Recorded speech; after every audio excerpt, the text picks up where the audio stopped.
point when I finish this. I'm gonna give you. بدينا في المشاكل. السرقة، الاعتداءات والقتل. هاد الأسباب. هاد الدجاجة غادي يكونوا هرسوها باش يسرقوا شي حاجة منها.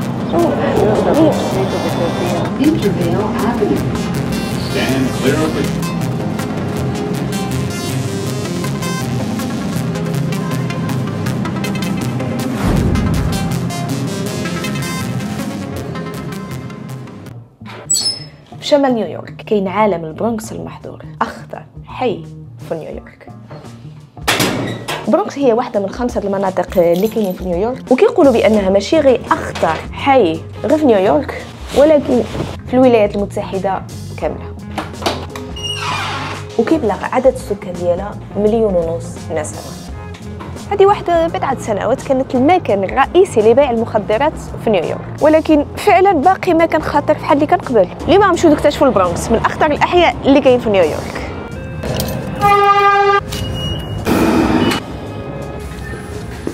الناس عادة باش كيمشيو للبرونكس كيشوفوا مع شي شركات كيديوهم بطريقة اورغانيزي في الكار، كيبداو يشرحوا لهم كلشي من داخل الكار وما كيخرجوش حتى من الكار. حنايا غنمشيو مع الشعب في المترو.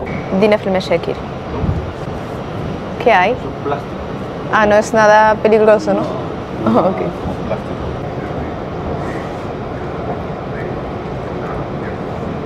Ah, son plásticos, vale, vale.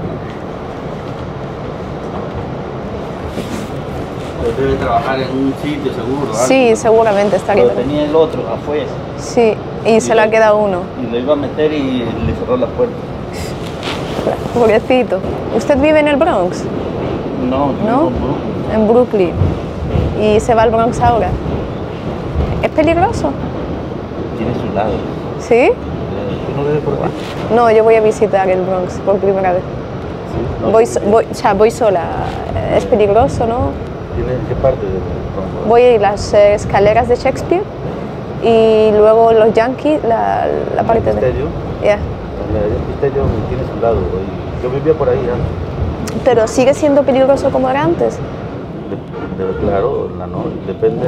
Ahorita como que policía, es sí. alrededor, pero más payasito por el Gran Punto, por ahí. Sí, ¿no? Vale. Ten cuidado nomás. Tengo cuidado. Andaba andando con esa vaina. ¿No saco la cámara por ahí? Pero cuidado, porque hay locos ahí que... Saco la pequeña, ¿no? Tengo otra más pequeña, mejor una pequeña, ¿no? Ahí mirando siempre. اوكي. الاوديو غيمشي من هنا مزيان. قال لي خبى هاد الكاميرا، خرج كاميرا صغيره حيت كتسمعوا. قال لي ما تمشيش بهاد الفاينه، يعني ما تخرجش هاد الكاميرا. غنتقلوا للكاميرا. الاوديو ديالها ماشي مزيان ولكن المهم احسن من والو.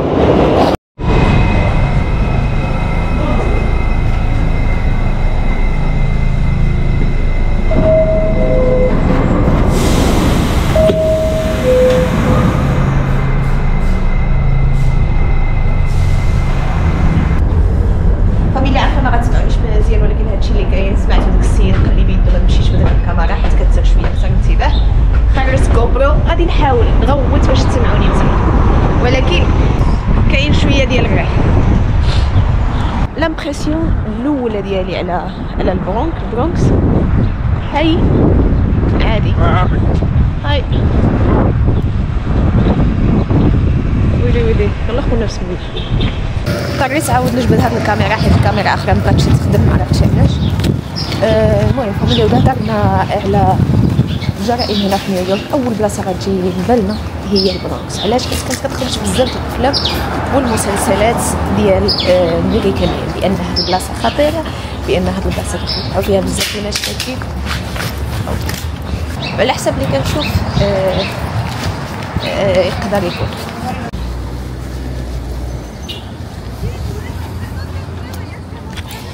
نقدر نقولوا بان احسن السنين ديال البرونكس كانت في القرن العشرين. هنايا تحلوا بزاف ديال المصانع، ودوك المصانع جاو يخدموا فيه، يعني العمال الناس متواضعين جاو سكنوا هنايا حيت الخدمه ديالهم كانت هنايا. ولكن المشكل جا بين الستينات والسبعينات، وقعت الازمه، تشدوا هاد المصانع وهاد الناس مجبروا فين يخدموا. وكما عارفين ملي كيبدا الفقر كيبدا الاجرام. غنتسالوا هنايا شويه مع بعضياتنا نشوفوا شنو كاين ونعاود لكم بعض الحاجات على هذه البلاصه. هنا غنشوفوا الناس خدامين على راسهم كيبيعوا الخضره والفواكه.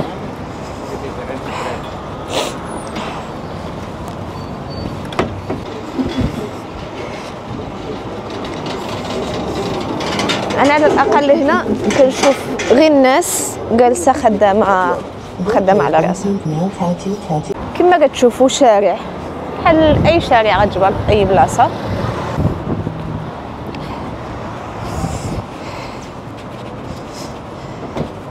اذا شفنا الاسعار هنايا يعني ماشي غاليين بزاف بالنسبه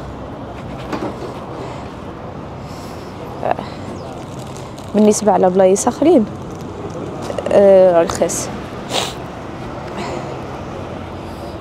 ولكن كتحس بالتوفات.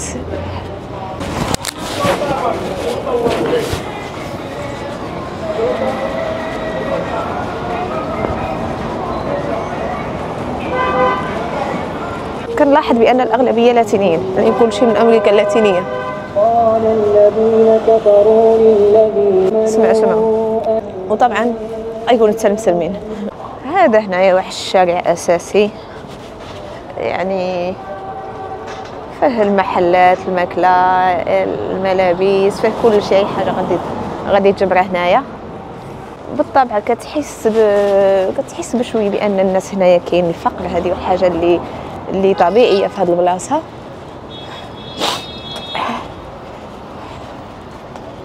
لكن على حسب المباني كتحس بهم بان ديك المباني اللي كتعدلهم الدوله باش تساعد الناس كيكونوا بزاف وكاملين في نفس الالوان، ونورمالمون كيكونوا ديال شويه صغارين، وفي النظره ديالهم كيبانوا ديك المباني ديال الدوله.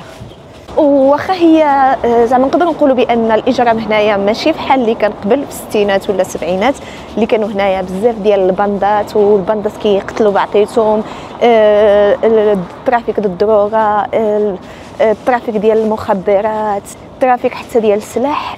دابا رجع اقل، ولكن واخا هكذاك المعدل ديال الاجرام هنايا زايد 56% على الاماكن اخرى في نيويورك. وشنو هما اكثر الجرائم اللي كيترتكبوا هنايا؟ السرقه، الاعتداءات والقتل. غنوريكم واحد البلاصه غير الناس اللي كيعجبهم الافلام غادي يعرفوا فاش من موفي جات، فاش من فيلم خرجت. قبل ما نقولها، شكون عارف فاش من مسلسل، ماشي مسلسل، فيلم، بانوا هذا الدرج؟ ديك السيد هذا اللي بان فيها كان هابط من هنا كيشطح ويغني. انا عدل لكم دابا نفس القطعه ديال الفيلم. هذا الدرجات بانوا بالضبط في المسلسل ديال جوكر. Perdona, ¿qué hay ahí? ¿Qué hay ahí arriba? No, que son 100 y pico escalones. 100 y pico. Vale, perfecto. Gracias. كيقول لنا هذا السيد بان هنا اكثر من 100 وزياده ديال الدرجات. ديك الناس جاو مع واحد الشركه هنايا في هذه. حبتي شي البلانات هنايا ماشيه بحالي، شو خارجه من هنا حيت كيشوفوا فيا مال. بغيت غير نوري لكم بان السياح كيجيو في طوبيسات مع الشركات، ما كيزعموش بالضبط. بالطبع البرونكس ما بقاش بحال قبل. كان بحال قبل كنتم البارتونيشي دابا هنا جالسه كنصور، ولكن باقي عندهم واحد المشكل كبير بزاف. اكبر مشكل اللي عندهم هو ديال الادمان على المخدرات وعلى الكحول. وحتى هذا الادمان هو سبب ارتفاع نسبه الجرائم. يعني ما كتحسش بخطر، ولكن كتحس بانه كاين شويه د الاهمال، وكاينين بزاف د الناس كيفتشوا وكيترزقوا لهاد الاسباب. هاد السيده اللي شفت معايا كتفتش في الزبل هي هذه خدمتها. الخدمه هاد الناس كتكون كيفتشوا في الزبل على القرعات ديال البلاستيك ولا ديال داك اللاطات ديال كوكاكولا او المشروبات، كيوزوا من هنا كيديوهم من البلايص للسوبر مارشيات بحال دابا اللي كيتباعوا. على كل وحده كيعطيو لهم اما 1 سنت ولا 5 سنت ولا 15 ولا 20. نقولوا بحال اللي كيخدموا في الريسيكلاج ولكن بيدهم. واذا لاحظتوا معايا اي حاجه كتكون مكتوبه دائما بالانجليزه وباسبانيولا، حيت اكثر من 50% السكان ديال البرونكس من امريكا اللاتينيه، 40% امريكيين من اصول افارقه، واللي باقي من اصول اوروبيه واسيويه. حتى اليوم مع وريح هذا الملعب ديال اشهر ايكيب ديال البيسبول في الميريكان اللي اسمه لو جانكيز. واخا قلت لكم هادشي معدل كاين العلامات ديال الاجرام. بحال دابا هاد الدجاجه هاد فارغونيتا سيغمون هاد الدجاجه غادي يكونوا هرسوها باش يسرقوا شي حاجه منها. هنايا كنشوفوا كلشي مهدن، غنتقلوا لبلاصه اخرى نشوفوا واش كاينه فيها شويه الحركه اكثر. الموسيقى ديالو توب بلا كاسك والموسيقى في الموتور عايش الحياه. تخيلوا معايا كيقولوا بان هنايا ممنوع تجيب السلاح ديالك بلايص اخرى وكلشي عنده السلاح عسك هنايا. Perdona, la parada del metro está por aquí. ¿Del cuál? ¿Del 4 o del metro no? Del metro para ir a Simpson Street.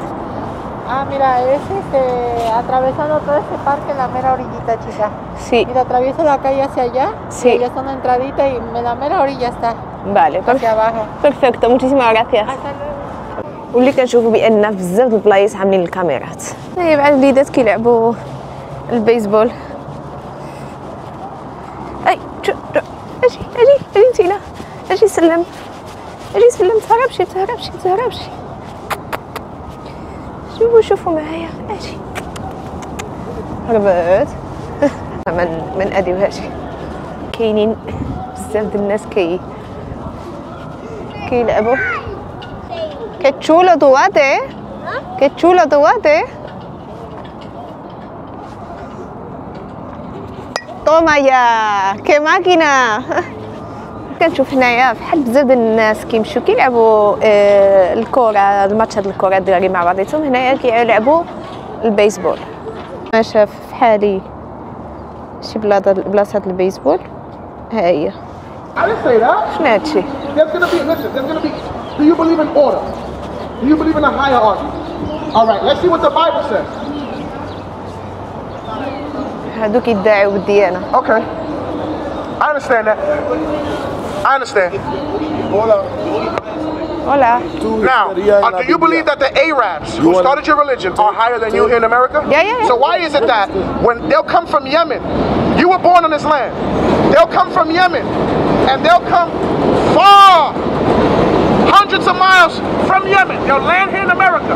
They know English, they know Spanish, thousands of miles away. You were born on this land. Hold on. You were born in this land. They come with grants to open up businesses out here in the ghettos to sell you hookahs and blunts and condoms and cigarettes. I understand you don't, but who are they selling it to? But you have a choice not to go to a deadly. I understand that, but they're selling it to our people. Now, let's not go too far. If you go downtown, you see them selling some white people too, though. Let's not go too far. But my thing is, they open up their business. Where's your business, black man? Alright, let's go over the Islamic religion. Read. Islam. The Prophet Muhammad adopted many principles and laws from the Jewish religion. Read it again. Prophet Muhammad adopted many principles and laws from the Jewish religion. He adopted many principles and laws. Let me give you an example. You see Ramadan? What is Ramadan about? Where do you think they get that from? From us, from our Day of Atonement. That's right. Didn't I say we believe in Christianity and Judaism? I understand that, but what does the word Quran mean? Let's keep reading. Watch this. First of all, the basic idea of monotheism, which is the belief in one God. The monotheism, belief in one God, because the Arabs believed in many gods. It was pagan. Right, read. The Jewish confession of the unity of God is, hear, O Israel, the Lord our God, the Lord is one. The Lord is what? Is one. The Lord is one. Read. The Mohammedan slogan is as follows. La ilaha illallah. There is no God but Allah. Where did they get that from? From us. You understand that, my sister? What's your name? Ivory? No. You're not understanding, brother. He said it in Arabic. I just told you we believe in. I understand that. But listen, I need you to listen. You're playing semantics. Real quick. So, young brother, my brother, what's your name? Huh?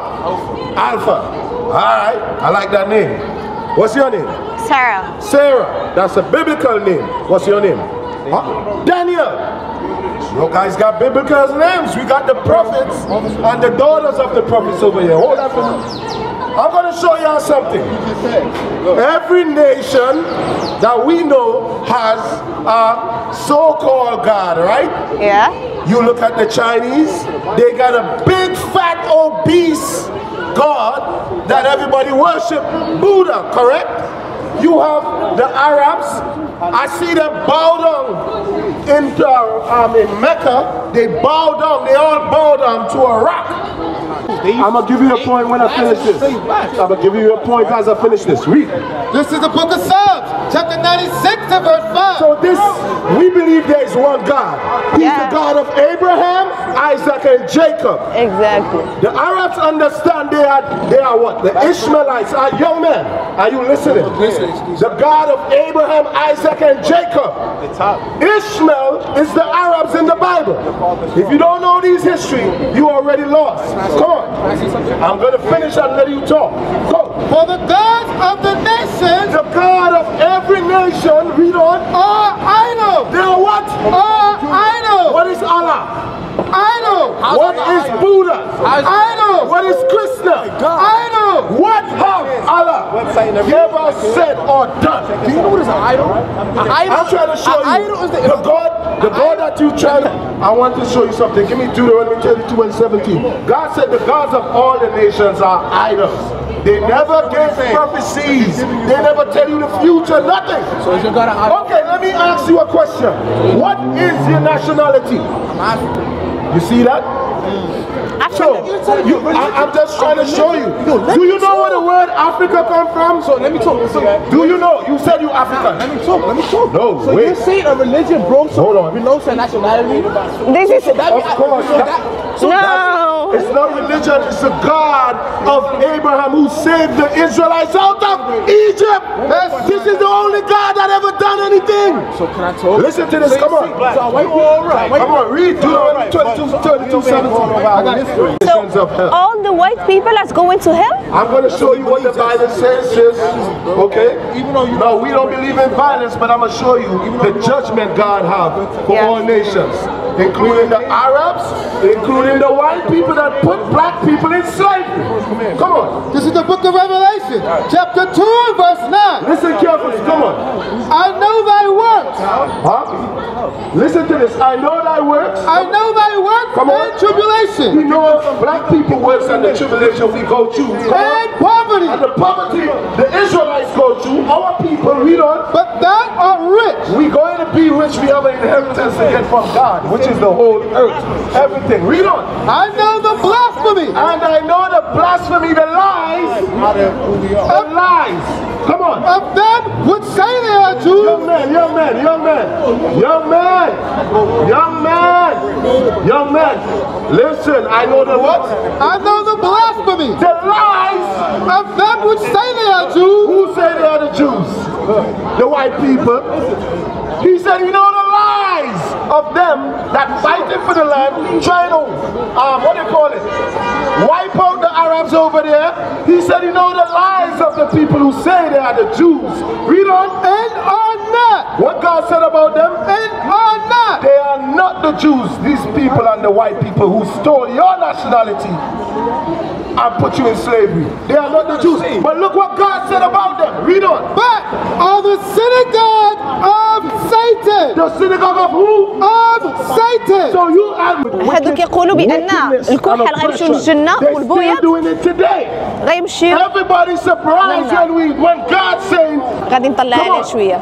If my dad is black and my mom is white, so I'm gonna go to the hell or to the no, way? your dad is black. Give me numbers 1, and then we're gonna go what God look like. If your daddy is black, that means you are black. Is your daddy black? Yeah. That's good. But say, oh, give the sister a round of applause. You should be happy. But because your nationality is determined from your father. If you have an orange basuda, trash, no more. You must come back to a black God. That's what I'm going to show you. I'm the God in the Muslim. Bible. Yeah. Huh? I'm Muslim. This is the book of Deuteronomy, chapter 7.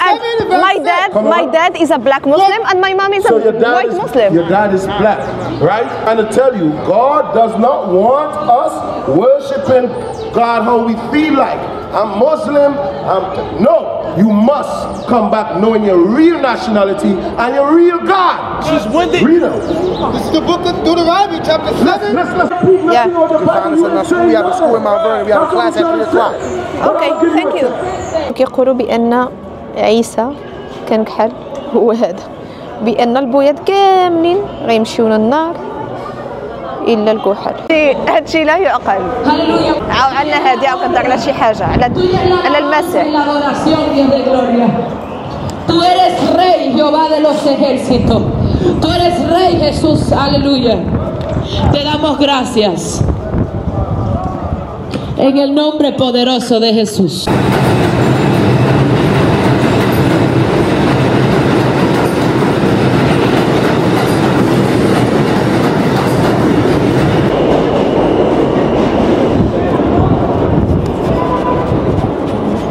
ودابا غنكونوا في واحد البلاصه اللي ايكونيك هنايا في البرونكس، واللي مكتوب فيها I love the Bronx. هاد الجرافيتي كيحاولوا يوريو كيف هي الحياه في البرونكس. غتشوفوا هنايا بحال دابا البيسبول، شي دراري كيلعبوا البيسبول، الزو ديال البرونكس اللي كاين هنايا. هنايا كيبينوا شويه يعني نيويورك.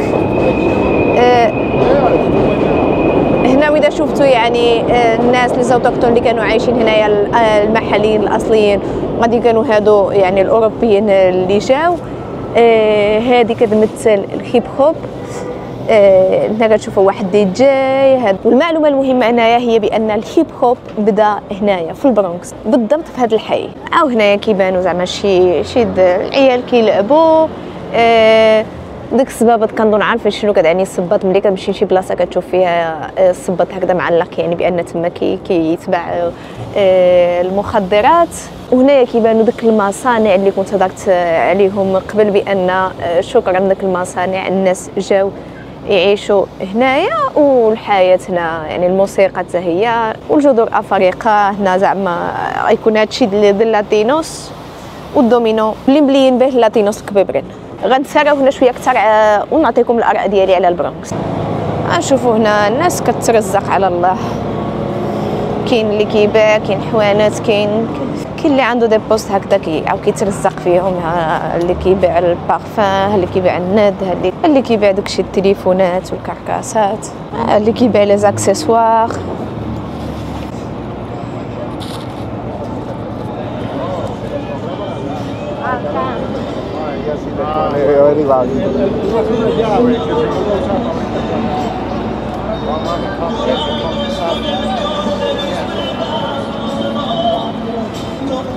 المهم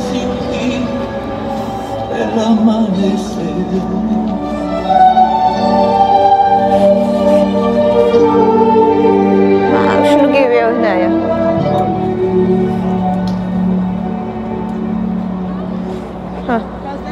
كاين اللي كيبيع السراول ديال العله، الحوايج الداخليه.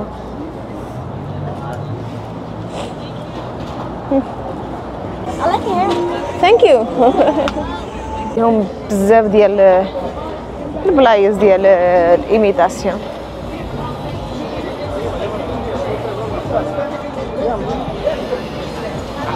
وداك ستيل اللي بالطنمر ديالهم وطالقين الموسيقى طوبي معمره بهم دنيا.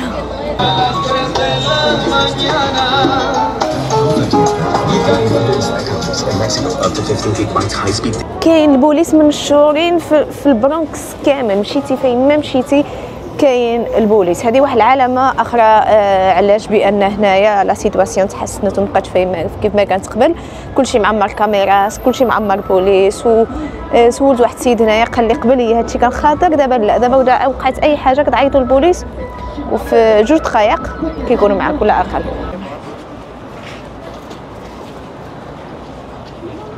Excuse me? No, this is a camera. Yeah, camera. Look at this. Wow. Yeah, español? Sí. ¿Sí? ¿Qué venden aquí? Ah, heladitos, ¿no? Sí, yo hay chaucera. Vale, pues nada. Muchísimas gracias. Que tengan buen día. No, gracias a usted. Es linda, preciosa, poquito que estoy pidiendo. Muchísimas gracias.